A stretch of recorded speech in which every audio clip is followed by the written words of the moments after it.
بسم اللہ الرحمن الرحیم۔ خواتین و حضرات، یہ بات اب روز روشن کی طرح عیاں ہو چکی ہے کہ اگر عالم کفر کی آنکھوں میں آنکھیں ڈال کر کوئی بھی مسلمان رہنما بات کر سکتا ہے تو وہ کوئی اور نہیں بلکہ ترکی ہی کے صدر طیب ایردوان ہیں۔ کل ایک ایسا واقعہ ہوا جس کے بارے میں پاکستان کے کسی بھی میڈیا آؤٹ لیٹ نے رپورٹ نہیں کیا۔ بہت سارے پاکستانیوں کو نہیں معلوم کہ ترک قوم کا سر کیسے ان کے صدر نے فخر سے بلند کر دیا۔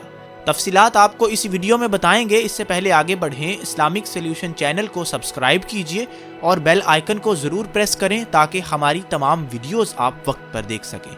خواتین و حضرات، ترکی کی ایک تنظیم نے پیرس کے اندر یعنی پیرس کی میونسپیلٹی کو، پیرس کی بلدیاتی حکومت کو ایک ترک اسکول کھولنے کی درخواست دی۔ پیرس کی میونسپیلٹی نے اس درخواست کو ردی کی ٹوکری میں پھینک دیا، ان کے پرمٹ کو کینسل کر دیا۔ ترکی کی حکومت کو جیسے ہی یہ معلوم ہوا کہ پیرس کی بلدیہ نے ترک اسکول کو کھلنے کی اجازت نہیں دی، ترکی نے اس کو اپنے نیشنل آنر پر حملہ سمجھا۔ ترکی نے کہا کہ یہ ہماری قومی غیرت اور ہماری حمیت پر حملہ کیا گیا ہے۔ یہ کیسے ہو سکتا ہے کہ فرینچ شہر پیرس میں ہمارا اسکول نہ کھلنے دیا جائے جبکہ ترکی کے اندر بہت سے فرینچ اسکول چل رہے ہوں۔ ترک صدر طیب ایردوان کی حکومت نے اگلے ہی آدھے گھنٹے میں ترکی کی پریزیڈنسی یعنی ترکی کے صدر کے دفتر سے ایک نوٹس جاری کیا جس کے مطابق پورے ترکی میں تمام پیرس کے اسکول بند کرنے کا حکم دے دیا گیا۔ اور اس وقت آپ کو بتاتے چلیں کہ ترکی بھر میں 70 فرانسیسی اسکول چل رہے ہیں۔ جیسے ہی یہ نوٹیفیکیشن ایشو کیا گیا، فرانس کی حکومت کا دماغ منٹوں میں درست ہو گیا۔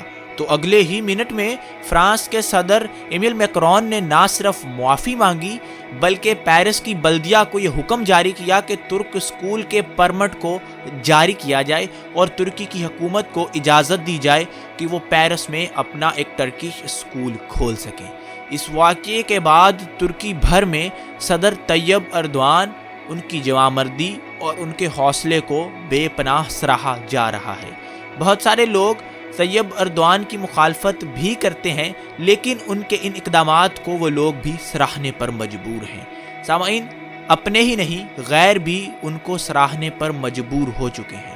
طیب ایردوان نے اس غیرت حمیت کو حاصل کرنے کا جو فارمولہ تمام مسلم اقوام کو بتایا تھا وہ بھی آپ کے سامنے پیش کرتے ہیں۔ طیب ایردوان نے اپنے ایک انتہائی مشہور زمانہ انٹرویو میں بتایا تھا کہ آپ جب تک IMF سے قرضے لیتے رہیں گے یہ ایک ملک آپ کی بات نہیں سنیں گے۔ IMF آپ کو امیر نہیں کرتا بلکہ آپ کو غریب کرتا ہے۔ 2002 میں جب ترکی کی باغ دوڑ طیب ایردوان کے ہاتھ میں آئی تھی تو ترکی بری طرح سے IMF کے پروگرام میں جکڑا ہوا تھا۔ ترکی پر اربع بلین ڈالر کے یعنی اربع ڈالر کے قرضے تھے، بلینز آف ڈالرز کے ڈیپٹ کے نیچے ترکی دب چکا تھا، لیکن طیب ایردوان نے اپنی معاشی پالیسیوں کے ذریعے ترکی کو نہ صرف IMF سے آزاد کروایا بلکہ 2014 ہی میں اعلان کر دیا کہ ہم آئندہ سے IMF سے قرضہ نہیں لیں گے۔ اگر IMF کو ترکی کی حکومت سے قرضہ چاہیے تو وہ ہمارے سے رابطہ کر سکتی ہے۔ سامعین، صرف 12 سال کے عرصے میں ترکی کو مکمل طور پر IMF کے شکنجے سے نکال لیا، قرضوں سے نجات دلائی اور پھر بڑی جوانمردی، بڑی بہادری، بڑی دلیری کے ساتھ ترکی کا موقف پوری دنیا میں پیش کر دیا۔ ترکی آج G20 کا رکن ہے یعنی دنیا کی 20 بڑی معیشتوں میں آتا ہے۔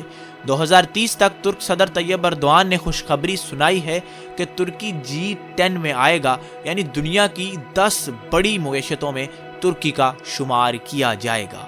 یہ وہ سکسیس کی داستان ہے جو کہ ترکی کی ریاست نے حاصل کی ہے، اور اس ایک آدمی کی حکومت، اس ایک آدمی کے جھنڈے تلے 2002 سے لے کر آج 2019 تک کوئی ان کو ترکی کے سیاسی میدان میں پچھاڑ نہیں سکا۔ لوکل سطح پر مسئلے مسائل ہوئے ہیں لیکن ان کو بھی آک پارٹی نے انتہائی بردباری، تحمل اور حکمت کے ساتھ دور کر دیا ہے۔ 23 جون کو استنبول کی بلدیہ یعنی استنبول کے میئر کا انتخاب ہے اور آک پارٹی کی کیمپین انتہائی زور و شور سے جاری ہے۔ آپ سے بھی گزارش ہے کہ آک پارٹی کے امیدوار بن علی الدرم کے لیے دعائیں بھی کریں تاکہ آک پارٹی استنبول میں جیت سکے اور ہایا صوفیہ کو دوبارہ سے مسجد بنایا جا سکے۔ اسلامک سلیوشن چینل کی ایک نئی ویڈیو اور ایک نئے موضوع کے ساتھ آپ سے ملاقات ہوگی۔ اجازت دیجیے، جاتے جاتے چینل کو سبسکرائب کرنا مت بھولیں، بیل آئیکن کو ضرور پریس کریں۔ فی امان اللہ۔